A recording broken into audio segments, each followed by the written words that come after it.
Muy buenas noches, mis amados hermanos, que el Señor les bendiga, que hayan tenido un lindo día y vamos a orar antes de iniciar nuestra enseñanza del día de hoy. Padre bendito, te damos gracias, Señor, en el nombre de Jesús, por tu amor, por tu gracia, por tu misericordia para con cada uno de nosotros, porque hasta aquí, Señor, tú nos has ayudado en todas las áreas de nuestra vida y en todas las situaciones de nuestra vida, Señor.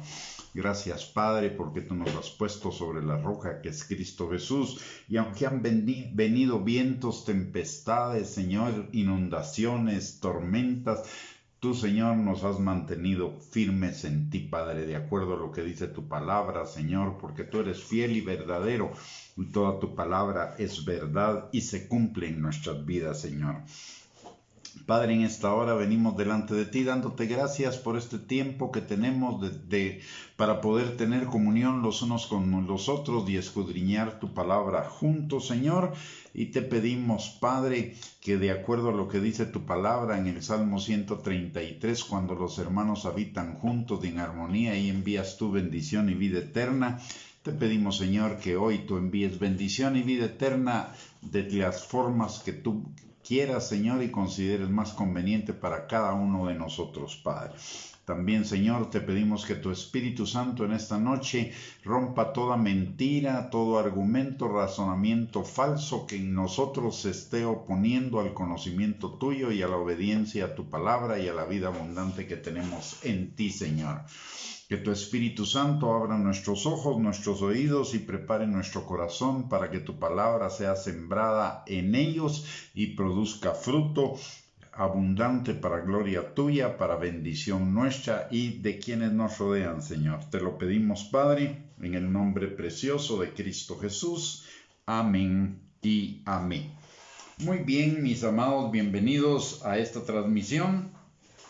Vamos a continuar con nuestra serie acerca de la epístola de Santiago y hoy es la última de las enseñanzas. Con la enseñanza del día de hoy concluimos el estudio de la epístola y nos tocaría el pasaje de Santiago capítulo 5 versículo 13 al 20, que en la Reina Valera separada en temas le llaman a ese pasaje la oración de fe.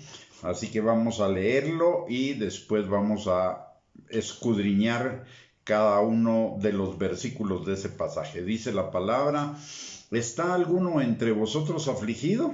Haga oración. ¿Está alguno alegre? Cante alabanzas.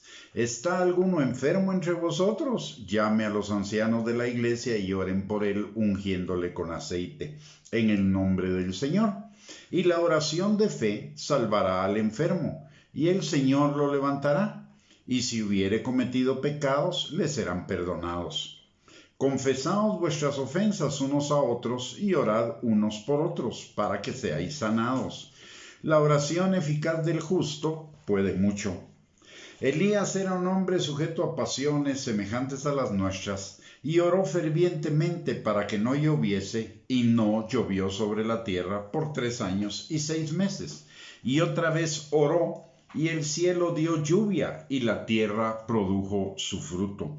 Hermanos, si alguno de entre vosotros se ha extraviado de la verdad, y alguno le hace volver, sepa que el que haga volver al pecador del error de su camino, salvará de muerte un alma y cubrirá multitud de pecados. Muy bien, para comenzar en el versículo 5, en el versículo 5:13, la palabra nos enseña: ¿está alguno entre vosotros afligido? Haga oración. ¿Está alguno alegre? Cante alabanzas.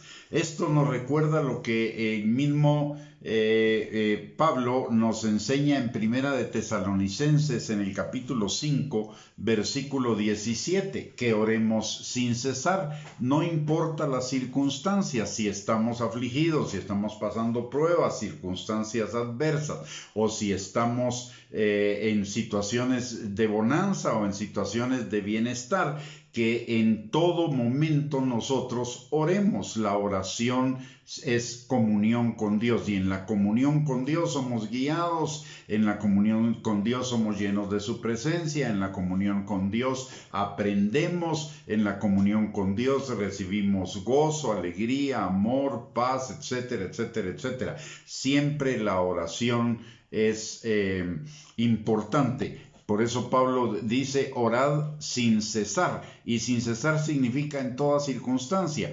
Y como bien hemos mencionado en otras veces, orar no es solamente encerrarnos en un lugar, ponernos de rodillas y comenzar a hacer peticiones. Orar es conectar nuestro ser con el Señor, conectar nuestra alma con el Señor, nuestro corazón, nuestro espíritu con el Señor, a través de nuestros pensamientos, a través de la palabra, a través de la alabanza, de la acción de gracias. Hay muchas formas diferentes de orar que nos enseña la oración del Padre Nuestro, pero en síntesis la oración es conectar mis pensamientos con Dios. Y otra cosa de importante de la oración es que la oración no alinea a Dios conmigo, con mis deseos. La oración me alinea a mí a los deseos del Padre. Por eso dice en 1 Juan capítulo 5 versículo 14 que si oramos conforme a la voluntad del Padre, tendremos las peticiones que le hayamos hecho. Entonces la oración, algunos dicen que la oración mueve la mano de Dios. En realidad la oración lo que hace es moverme a mí bajo la mano de Dios. Cuando mi oración coincide con la de Dios es porque el Espíritu Santo ha puesto el querer como el hacer por su buena voluntad en mi corazón de pedir lo que estoy pidiendo, porque eso es lo que el Espíritu sabe que Dios va a hacer, y entonces por eso mi oración es contestada positivamente. Pero no es que mi oración mueva la mano de Dios, es que la oración guiada por el Espíritu Santo me va a llevar a orar conforme a su voluntad, y si oro conforme a su voluntad tendré las peticiones que le hayamos hecho. Pero entonces lo que este primer versículo nos está diciendo es: en toda situación oren sin cesar. Recordemos lo que dice Primera de Tesalonicenses 5, 16 al 18. Primero, que demos gracias, que estemos siempre gozosos, que oremos sin cesar y que demos siempre gracias al Padre por todas las cosas. Pero cuando las circunstancias de nuestra vida son más difíciles, más necesitamos redoblar la oración. Cuando viene la aflicción, la enfermedad, la prueba, con mayor razón. No debemos dejar de orar nunca, pero en esos momentos nuestra oración deberíamos intensificarla en lugar de comenzar a buscar soluciones por nuestros propios métodos. Deberíamos buscar la oración para que el Señor nos dé su dirección y podamos salir de esas pruebas, de esas situaciones adversas en bendición y en transformación, porque recordemos que todo lo que Dios permite en nuestras vidas es para nuestro bien. Por lo tanto, aun cuando estamos en la prueba es porque el Señor quiere obrar eso para nuestro bien, formando nuestro carácter, dándonos victoria, en fin, de muchas circunstancias. Entonces necesitamos, en esos momentos la tentación es buscar nuestros propios caminos para encontrar soluciones a la situación que estamos viviendo. Pero lo que la palabra de Dios nos dice: ¿está alguno entre vosotros afligido? Haga oración. Nos alinea a que en esos momentos redoblemos nuestra oración para buscar la dirección en Dios y no caer en la tentación de buscar la dirección o la solución en nosotros, porque son caminos que nos parecen derechos en nuestra propia opinión, pero su fin es camino de muerte, mientras que los caminos de Dios son caminos de vida. Entonces necesitamos orar, redoblar nuestra oración en esos momentos, por un lado. Y por el otro lado, no debemos, que en el pasaje nos lo dice, el pasaje habla de una oración de dos o una oración corporativa. La oración individual es poderosa, pero la oración corporativa es poderosísima. La palabra de Dios dice que si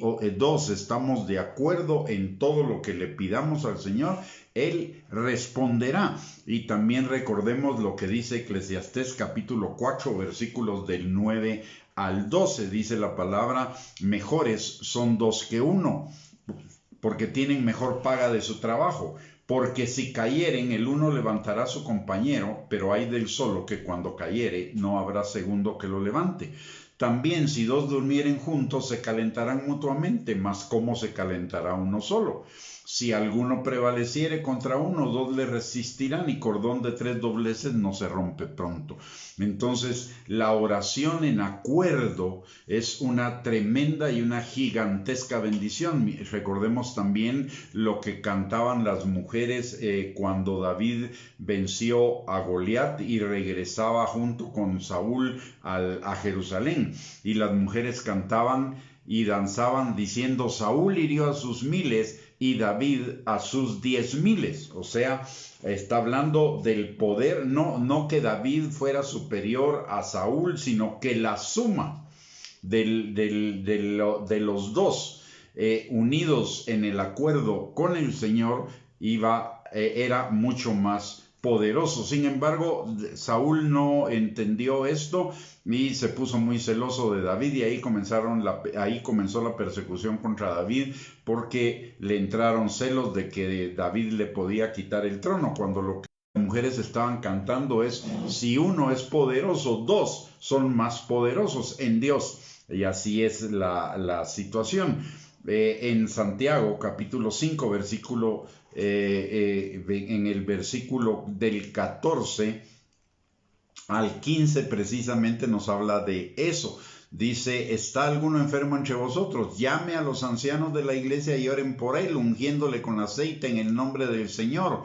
Y la oración de fe salvará al enfermo, y el Señor lo levantará. Y si hubiere cometido pecados, le serán perdonados. Ahí nos está hablando de del poder de la oración del acuerdo. Vamos a entrar un poquito más en detalle respecto a estos versículos, pero antes déjeme recordarle sobre el poder de la oración corporativa, de tener un compañero de oración.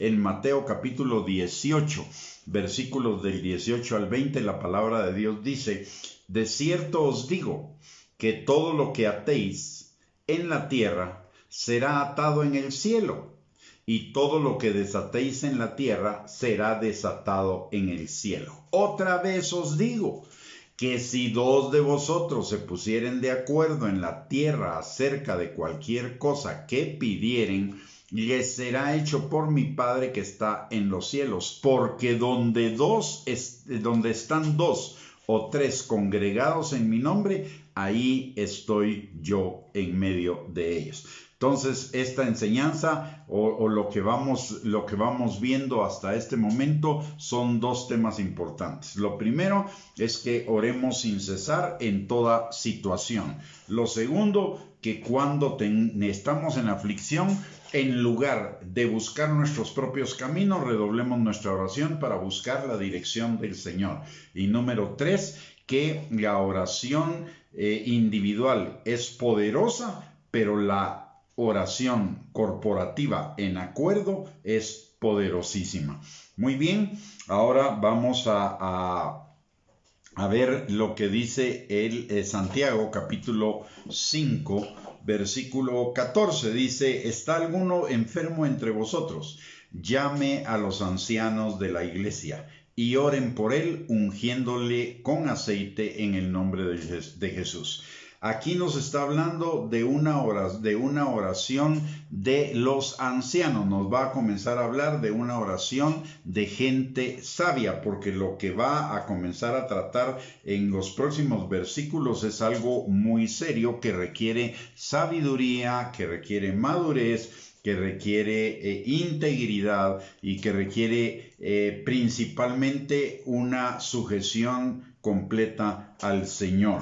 Pero lo que está diciendo acá es que la oración, si alguien está enfermo y ora, pero no sana, entonces que llame a los ancianos de la iglesia para que oren por él. Y la oración le sanará en el nombre del Señor. Luego viene en Santiago, y aquí también otra vez refuerza lo de que la oración de uno es poderosa, pero la oración de dos en acuerdo es poderosísima. Aquí esta persona que estaba enferma seguramente oró por ella, por sí misma, y no obtuvo la respuesta. Entonces llame a otro para que en ese poder de esa oración haya respuesta. En el versículo 15 dice, en el versículo 15 dice, y la oración de fe salvará al enfermo, y el Señor lo levantará, y si hubiere cometido pecados le serán perdonados. Ojo con esto. Hay enfermedades que son derivadas de situaciones de pecado. Si nosotros vemos en el Salmo 32, no toda enfermedad es consecuencia de pecado, pero hay ciertas enfermedades que son consecuencia de pecado y que no van a sanar hasta que no haya ese perdón de pecados, esa confesión de pecados y perdón de pecados delante del Señor. En el Salmo 32, versículos del 1 al 6 dice, mientras David cayó su pecado, la mano del Señor se agravó sobre él. Vamos a leerlo literal. Dice, bienaventurado aquel cuya transgresión ha sido perdonada y cubierto su pecado. Bienaventurado el hombre a quien Jehová no culpa de iniquidad y en cuyo espíritu no hay engaño. Es decir, una persona que está a cuentas con el Señor. Pero dice en el versículo 3, mientras callé, se envejecieron mis huesos en mi gemir todo el día, porque de día y de noche se agravó sobre mí tu mano, se volvió mi verdor en sequedades de verano. Mi pecado te declaré y no encubrí mi iniquidad. Dije, confesaré mis transgresiones a Jehová y tú perdonaste la maldad de mi pecado. Si analizamos bien estos tres versículos, dice, mientras callé, se envejecieron mis huesos. Esto es enfermedad física. En mi gemir todo el día. Porque de día y de noche se agravó sobre mí tu mano, el proceso disciplinario del Señor para llevarnos al arrepentimiento y a la confesión y a retornar a sus caminos. Se volvió mi verdor en sequedades de verano, y eso está hablando de que perdió el gozo, perdió la paz, etc. Es un problema del alma, y esto era debido a que él tenía un pecado que no había confesado. Y dice en el versículo 5, mi pecado te declaré y no encubrí mi iniquidad. Dije, confesaré mis transgresiones a Jehová y tú perdonaste la maldad de mi pecado. Por eso acá la palabra de Dios dice, la oración de fe salvará al enfermo y el Señor lo levantará. Y si hubiere cometido pecados, le serán perdonados. Y todavía lo reafirma en el versículo 16. Dice, confesaos vuestras ofensas unos a otros y orad unos por otros para que seáis sanados. La oración eficaz del justo puede mucho. Notemos algo acá. Es cuando hay enfermedad, no significa en todos los casos. Cuando hay una enfermedad que no cede, entonces hay que examinar nuestro corazón para saber si no tenemos algún pecado no confesado, algún pecado retenido, algún pecado del cual no nos hemos arrepentido, que pueda estar incidiendo en esa enfermedad. Y si dice, confesaos vuestros pecados, ¿a quién? A los ancianos, pero ojo, no es un anciano de nombramiento. Para que esto suceda, el anciano debe ser una persona realmente madura en el Señor, una persona que no va a andar chismoseando, una persona que no va a andar murmurando, criticando, juzgando, sino alguien que tenga espíritu de mansedumbre. La palabra de Dios nos dice en Gálatas capítulo 6, versículo 1 al 2. Déjeme encontrarlo. Gálatas 6, versículo 1 al 2 dice: hermanos, si alguno fuere sorprendido en alguna falta, vosotros que sois espirituales, restauradle con espíritu de mansedumbre, considerándote a ti mismo, no sea que tú también seas tentado. Sobrellevad los unos las cargas de los otros y cumplid así la ley de Cristo. Ahora, esta cuestión llama la atención, ¿verdad? Esta oración y no este pasaje, y a veces por la tradición o por tradiciones nos cuesta un poco asimilarlo, pero lo que está hablando es de confesión de los pecados de unos a otros, pero esto es para ser sanados, para ser liberados, no en toda circunstancia, no en toda situación. No es el perdón de pecados, no viene porque los confesemos a alguien o porque alguien nos los escuche y ese alguien tenga el poder o la capacidad de perdonar nuestros pecados. La oración no es respondida, la confesión a otra persona no resulta en que esa persona nos perdone nuestros pecados. El perdón de nuestros pecados no viene de ningún hombre ni de ninguna penitencia. El perdón de nuestros pecados deriva de la gracia de Dios, que no rechaza al que viene a Él con un corazón contrito y humillado, como nos dice el Salmo 51:17. Dice: los sacrificios de Dios son el espíritu quebrantado. Al corazón contrito y humillado no despreciarás tú, oh Dios. En estos casos, esto es para aplicarlo en aquellos casos en que hay situaciones en la vida que una vez que oramos o que oramos varias veces no se resuelven, porque el problema no es la situación en sí, sino que la raíz que lo produce. Por eso es necesaria la confesión, pero la confesión es delante de Dios, aunque con apoyo de alguien más, y le voy a explicar por qué el apoyo de alguien más o por qué es necesario el apoyo de alguien más. Veamos lo que sucedió en el caso de David, que da origen a lo del Salmo 32, que vimos de los versículos 1 al 6, de que él se enferma físicamente y se enferma emocionalmente porque había resistido la confesión de su pecado. ¿Qué sucede y por qué es liberado finalmente de David? Bueno, como él no confesó su pecado, vino Natán, Dios envía al profeta Natán a confrontarlo con ese pecado. Cuando lo confronta con el pecado, entonces en ese momento David se arrepiente delante del Señor y confiesa su pecado tanto delante de Natán como delante del Señor, y es perdonado, liberado, sanado. En ese momento él es libre. La confesión de pecados trae libertad, pero hay algunas veces que nuestro corazón está o tan endurecido o nuestro corazón está tan engañado que necesitamos que venga otra persona con nosotros y nos confronte para que nuestro pecado finalmente sea reconocido, arrepentido, nos arrepintamos y perdonemos nuestro pecado y nuestro pecado sea perdonado por el Señor, y en eso hay liberación. Entonces no es que en todo pecado tengamos que recurrir a alguien para confesarlo, no, pero a veces también la otra razón de por qué es eso es porque cada uno de nosotros debería tener un mentor.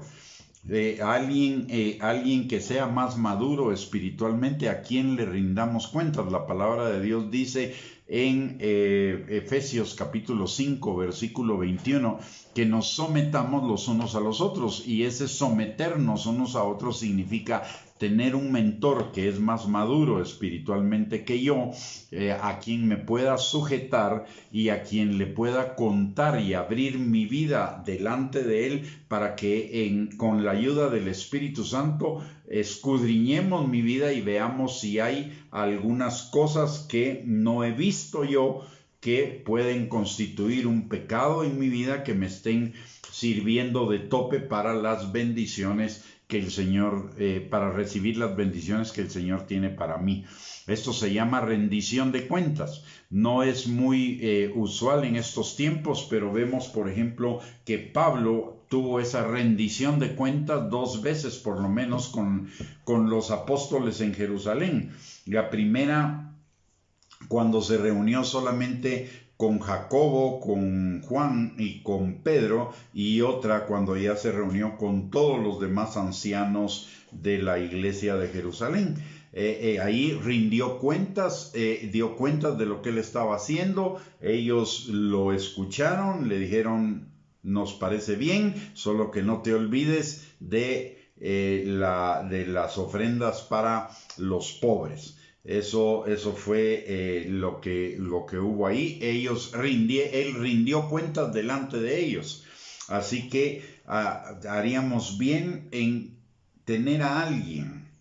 Lo que este pasaje nos está diciendo es: sería bueno que nosotros tuviéramos a alguien que sea más maduro que nosotros, que sea sabio, que sea espiritual, y que además de ello no juzgue, no condene, no murmure, no chismee, a quien nosotros podamos rendirle cuentas de todas las áreas de nuestra vida todo el tiempo, y a quien podamos acudir cuando tenemos alguna situación en nuestras vidas que nos está causando problemas, o cuando tenemos algún pecado del cual no podemos salir, para que esta persona no solo sea nuestro compañero de oración y ore por nosotros para que seamos libres, sino además de ello para rendir cuentas de cómo vamos evolucionando, creciendo en relación a la libertad de ese pecado. En ese tipo de confesiones hay libertad, hay sanidad, hay liberación. Así que deberíamos tenerlo. No es como, con esto no estoy hablando, y voy a ser muy claro, no estoy hablando que estoy convalidando la tradición católica de la confesión. De ninguna manera, porque ahí no existe nada de lo que yo le estoy hablando, de lo que dice la palabra de Dios con respecto a tener a ese mentor. Idealmente debería ser nuestro pastor, pero en la realidad del día de hoy hay algunas situaciones que impiden que sea nuestro pastor. Una, porque de repente la congregación es muy grande y no tiene suficiente tiempo para atendernos a nosotros, y él debe atender a los discípulos de él, número 1. Número 2, puede ser también que el carácter de nuestra congregación sea de tal forma que si alguien está en pecado, lo van a exhibir públicamente, le van a quitar privilegios, etcétera. Entonces, en lugar de ayudar a restaurar a esa persona, la van a herir más, porque va a hacerse evidente su pecado cuando eso debía haberse tratado en lo privado. Entonces, cada uno de nosotros debería buscar a un mentor con quien podamos abrir nuestro corazón con absoluta sinceridad y ser transparentes delante de él y confesar nuestras debilidades, nuestros pecados, nuestros errores, nuestras malas decisiones, para a que nos ayude no solo a confesarlos y arrepentirnos de ello, sino también para que nos ayude a progresar en la victoria sobre esas circunstancias. La victoria la da Dios, Dios perdona los pecados, etcétera, pero esta persona es una ayuda que Dios pone en nuestro camino para ayudarnos a superar todas las situaciones que necesitamos en nuestras vidas. Así que ese es el principio que está detrás de este pasaje de Santiago capítulo 5 versículos 15 y 16 acerca de la confesión de nuestros pecados unos a otros.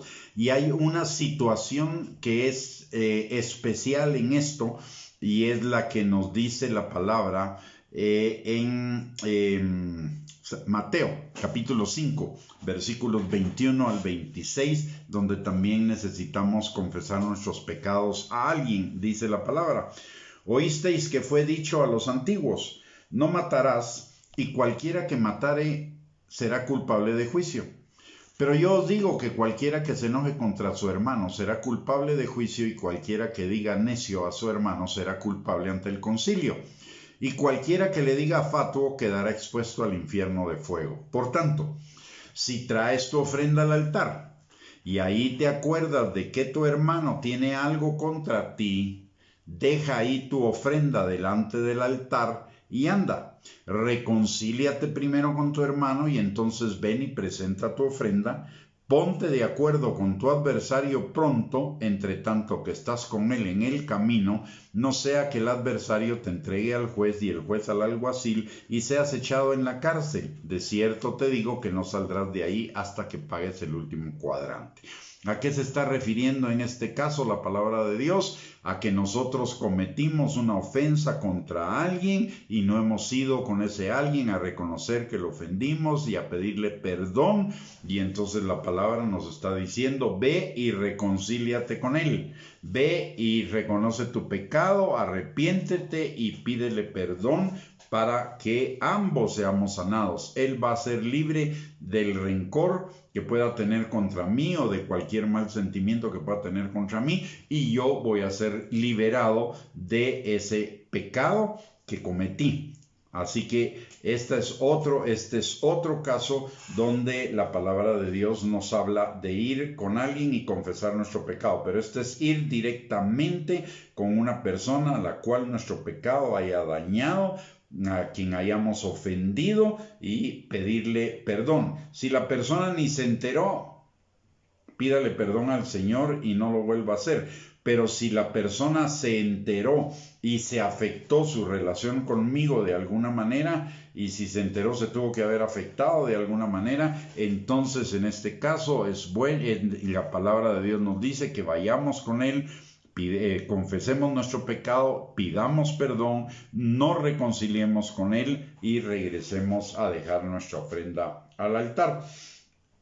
El caso acá también podría ser que la otra persona no lo acepte. En ese caso ya no es problema nuestro, nosotros ya cumplimos con nuestra parte, ya obedecimos la palabra de Dios, nosotros ya estamos perdonados, libres, etcétera, y ya podemos seguir caminando. La otra persona tendrá que arreglar esa situación ya, entonces él solo delante de Dios.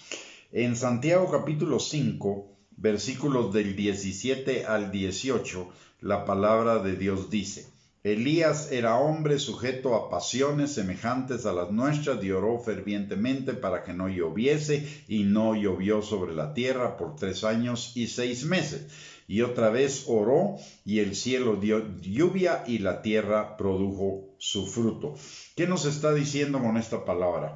Lo que nos está diciendo es que para orar y para tener respuesta a nuestras oraciones no necesitamos ser súper, hiper, mega espirituales. Elías era un hombre sujeto a pasiones igual que las nuestras, y sin embargo el Señor le dio respuestas a sus oraciones, y pone como ejemplo de respuesta a sus oraciones 2 oraciones tremendas. Una de una sequía sobre Israel de 3 años y medio, y a los 3 años y medio la lluvia para terminar con esa sequía. En 2 momentos, 2 oraciones espectaculares que el Señor respondió y que nos indican del poder de la oración, pero también que no hay que ser súper, hiper, mega espirituales para que Dios responda a nuestras oraciones, porque Elías era un hombre sujeto a pasiones iguales que las nuestras.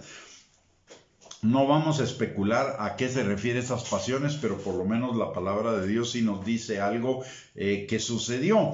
Viene con Elías. Elías vivía en la presencia del Señor y en un momento determinado él reta, guiado por Dios, por supuesto, reta a los profetas de Baal en el monte Carmelo y la prueba que pone, ellos la pierden, hay una gran victoria sobre los profetas de Baal en ese momento, una derrota total, se terminan los profetas de Baal, pero al rato de eso viene Jezabel y lo amenaza de muerte.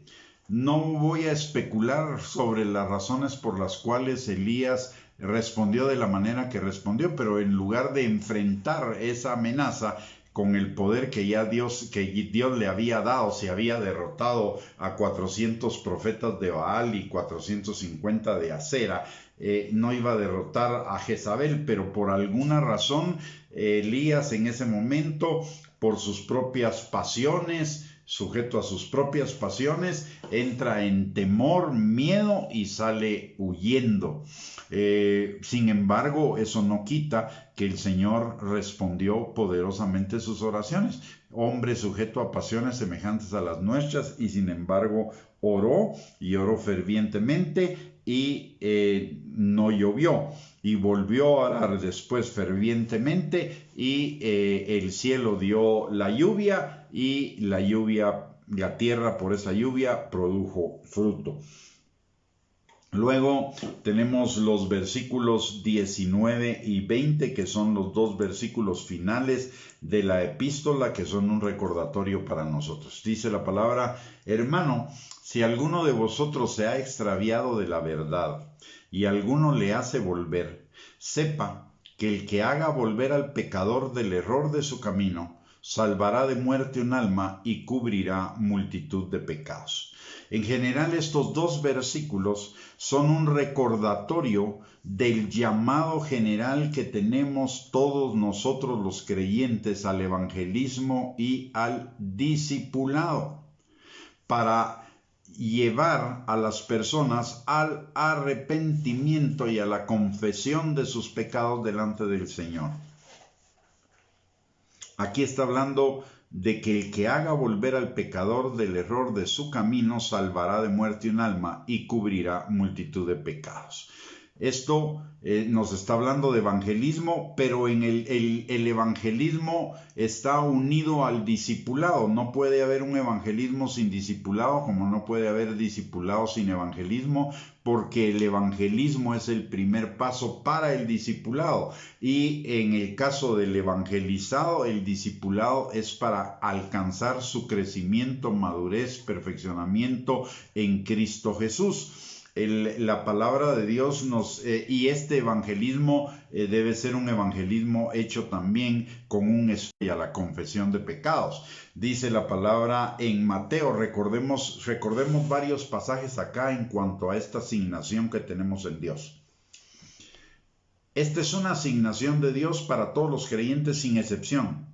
La gran comisión en Mateo 28, 18 al 20 y en Marcos capítulo 16, versículos del 15 al 18 son una asignación a todos los creyentes que nos recuerda lo que la palabra de Dios también nos enseña en 2 de Corintios capítulo 5, versículos 17 y 18. Dice la palabra: si alguno está en Cristo, nueva criatura es.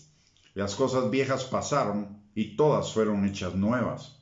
Se refiere a salvación, pero inmediatamente agrega: y todo esto proviene de Dios, quien nos reconcilió consigo mismo por Cristo y nos dio el ministerio de la reconciliación. Usted y yo, independientemente del dones, independientemente del tiempo de conocer al Señor, independientemente de nuestro conocimiento de la palabra, usted y yo somos ministros de la reconciliación, somos ministros para el evangelismo y somos ministros para el discipulado. En Mateo 28, 18 al 20, la palabra de Dios dice: y Jesús se acercó y les habló diciendo: Toda potestad me es dada en el cielo y en la tierra. Por tanto, id y haced discípulos a todas las naciones, bautizándolos en el nombre del Padre y del Hijo y del Espíritu Santo, enseñándoles que guarden todas las cosas que os he mandado, y he aquí yo estoy con vosotros todos los días hasta el fin del mundo. ¿A qué nos está mandando el Señor? Y no solo a unos especiales, sino a toda la iglesia, es a ir y hacer discípulos a todas las naciones, bautizándolos en el nombre del Padre, y del Hijo y del Espíritu Santo, y enseñándoles que guarden todas las cosas que os he mandado.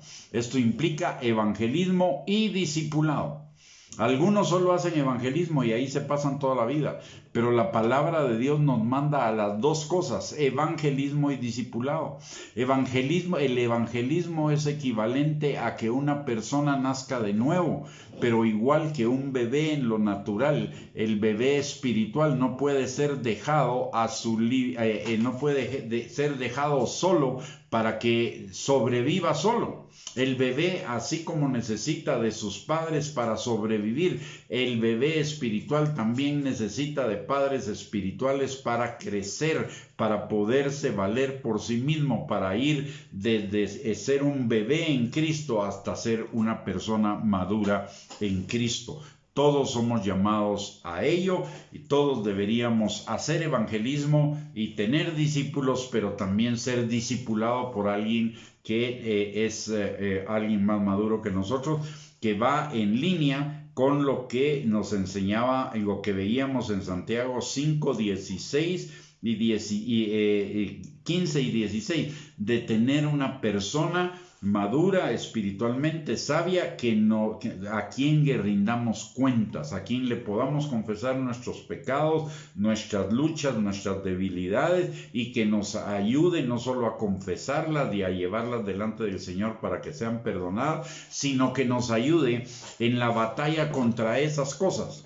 Y que en los momentos de aflicción, como dice también en Santiago capítulo 5, y versículo 13, esté con nosotros, porque la oración individual es poderosa, pero la oración corporativa es sumamente poderosa. Entonces necesitamos tres cosas acá: tener a alguien que nos discipule, evangelizar a otros y discipular nosotros a otros, dando de gracia lo que de gracia hemos recibido. Este es un mandato para toda la iglesia, no es solo para los ministros, no es solo para los líderes, no es solo para personas especiales, es para toda la iglesia. Recordemos también lo que dice Isaías 41, versículos 9 y 10. De tierras lejanas te llamé, salvación, y te dije, mi siervo eres tú.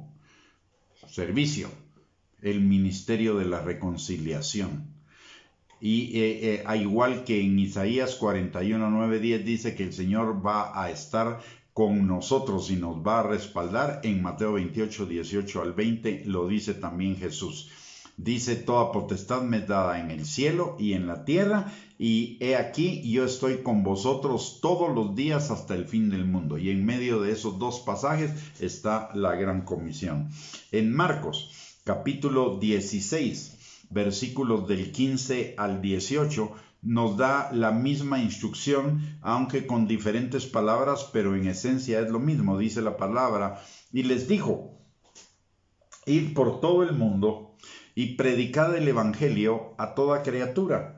El que creyere y fuere bautizado será salvo, mas el que no creyere será condenado. Y estas señales seguirán a los que creen.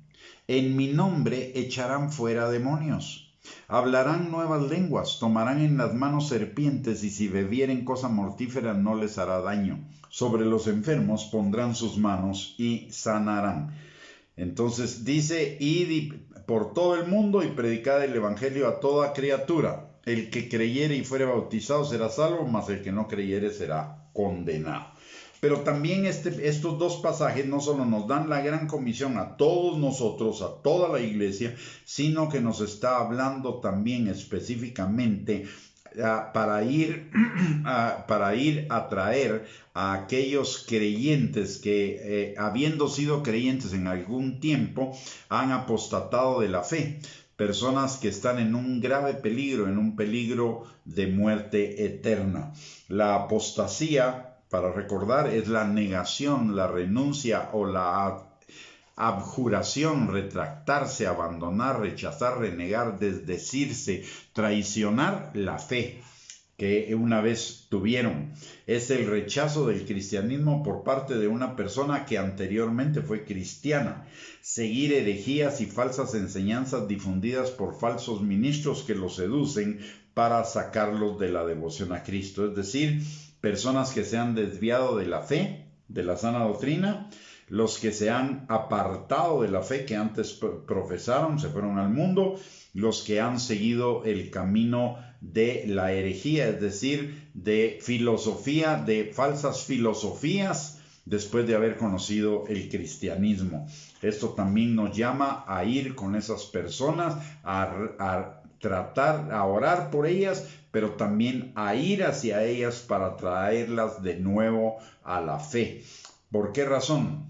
Porque dice Hebreos 6, versículos 4 al 8, dice: porque es imposible que los que una vez fueron iluminados y gustaron del don celestial y fueron hechos partícipes del Espíritu Santo y asimismo gustaron de la buena palabra de Dios y los poderes del siglo venidero y recayeron, sean otra vez renovados para arrepentimiento, crucificando de nuevo para sí mismo al Hijo de Dios y exponiéndole a vituperio. Porque la tierra que bebe la lluvia que muchas veces cae sobre ella y produce hierba provechosa a aquellos por los cuales es labrada, recibe bendición de Dios, pero la que produce espinos y abrojos es reprobada, está próxima a ser maldecida y su fin es el ser quemada. Es decir, están próximos a ser maldecidos y su fin sería el infierno. Por lo tanto, hay que ir y rescatarlos de ese error, de esa falsa doctrina, de esa falsa enseñanza y traerlos de nuevo a Cristo. En Hebreos 10, 26 al 31 también nos habla de lo mismo. Dice: porque si pecaremos voluntariamente después de haber recibido el conocimiento de la verdad, ya no queda más sacrificio por los pecados, sino una horrenda expectación de juicio y de hervor de fuego que ha de devorar a los adversarios. El que viola la ley de Moisés por el testimonio de 2 o 3 testigos muere irremisiblemente. ¿Cuánto mayor castigo pensáis que merecerá el que pisoteare el Hijo de Dios y tuviere por inmunda la sangre del pacto en la cual fue santificado e hiciere afrenta al Espíritu de gracia? Pues conocemos al que dijo: mía es la venganza, yo daré el pago, dice el Señor. Y otra vez el Señor juzgará a su pueblo. Horrenda cosa es caer en manos del Dios vivo. Y esto tiene que ver con lo que nos enseña también la epístola de Judas en el único capítulo que tiene, en los versículos 21 de 22 al 23, dice: a algunos que dudan, convencedlos; a otros salvad, arrebatándolos del fuego; y de otros tened misericordia con temor, aborreciendo aún la ropa contaminada por su carne. Es decir, hay que ir a traerlos y hay que tener cuidado de que no nos terminen convenciendo a nosotros, ¿verdad? Pero hay que ir por ellos para evitarles el que puedan caer en manos del Dios vivo, que habiendo conocido la verdad, renegaron de esa verdad, rechazaron esa verdad y se fueron otra vez a sus pecados a sabiendas. El problema aquí está, es que ellos, que está aquí, es que ellos conocen la verdad, experimentaron la verdad, experimentaron el poder de Dios, pero a pesar de ello, sabiendo la verdad, de adrede la renegaron. Eso es apostasía. Y estos apóstatas tienen perdón de pecados si se arrepienten. Por ello hay que ir por ellos, para que se arrepientan, a traerlos de nuevo. pero dentro del marco de lo que la palabra de Dios nos enseña, en que todos somos ministros de la reconciliación y para reconciliar a todos con el Señor. Y esto implica evangelismo y discipulado, que son la esencia de la Gran Comisión. Muy bien, mis amados hermanos, hemos llegado al final de este estudio. Espero que haya sido de bendición. Y los esperamos el próximo viernes para otro estudio. Vamos a iniciar una nueva epístola, el estudio de una nueva epístola. Esta vez va a ser la epístola de Judas, que tiene un solo capítulo. Y alguien me preguntaba que por qué enseñamos versículo por versículo de las epístolas. Le voy a explicar por qué. Hay una razón. A mi parecer, el ir estudiando una epístola versículo por versículo nos permite enlazar ese pasaje específico con el resto de la Biblia. No nos enfocamos en un solo tema, sino que nos vamos enfocando en todos los temas de la palabra a través de ir recorriendo cada uno de los versículos de las epístolas, y eso nos da un mayor entendimiento, un mayor conocimiento, en lugar de centrarnos en un solo tema. Por esa razón vamos de epístola en epístola. Esta vez fue Santiago. Vamos a ver a partir del próximo viernes la epístola de Judas. Me imagino que va a llevarnos un par de reuniones, y después vamos a entrar en una epístola que tiene que ver con la preparación para la venida de Cristo, que es Primera de Tesalonicenses. Pero es por esa razón que nos vamos de epístola en epístola, porque al ir versículo por versículo, eso nos permite recordar el panorama completo de toda la Escritura. Si ustedes se dan cuenta, no solo nos concentramos en los versículos de una epístola, sino que a partir de un versículo vamos a las demás epístolas y a los demás libros de la Biblia para completar el entendimiento del tema, y eso nos permite predicar o enseñar el consejo completo de la palabra. Por esa razón es que nos vamos así. Así que los esperamos el próximo viernes a las 8 de la noche para otro estudio en la palabra de Dios. Y mientras tanto les recordamos que si usted quiere recibir más enseñanzas y más estudios relacionados con la edificación, exhortación y consolación para fortalecer su fe, tenemos dos recursos a su disposición. Uno es una página de internet que el link es www.reyesysacerdotes.net, todo en minúsculas.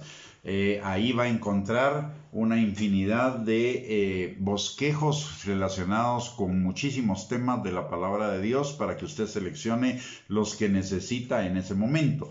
Y por el otro lado tenemos también el canal de YouTube a nombre de Gustavo Bianchi, también en minúsculas. Ahí tenemos también alrededor de unas 350 o 60 enseñanzas en video para la edificación de su fe. En ambos lugares las enseñanzas están separadas por temas para que usted las pueda seleccionar la que necesite. Así que le invitamos a visitar esos dos recursos. Y para terminar la enseñanza del día de hoy, vamos a orar.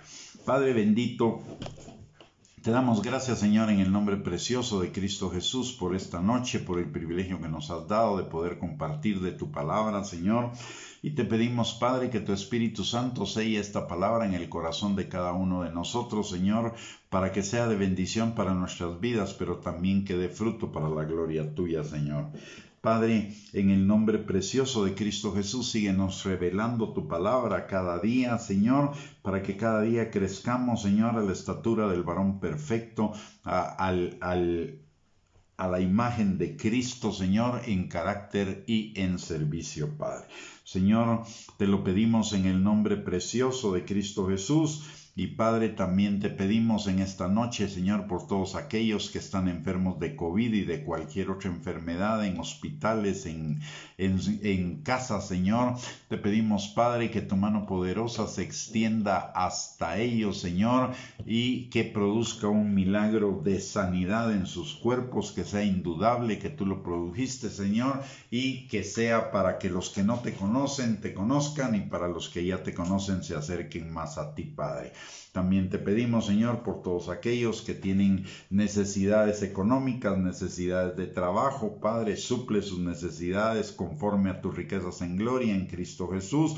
Pon alimento en sus mesas, Señor, en este día. Y Padre, también te pedimos que a cada uno de nosotros tu Espíritu Santo permanezca sobre nosotros y sobre los nuestros, sanando, restaurando, liberando, proveyendo, Señor, fortaleciendo, empoderando, Señor, guardando, Señor, asegurándonos, Padre, en el nombre precioso de Cristo Jesús. Amén y amén. Muy bien, mis amados hermanos, hemos llegado al final de esta transmisión. Los esperamos el próximo viernes a las 8 de la noche y mientras tanto les envío un abrazo y bendiciones a todos ustedes. Que tengan una bendecida y linda noche y un día de mañana lleno de victoria y primeramente Dios, si Dios lo permite, nos vemos el próximo viernes. Un abrazo para todos, bendiciones.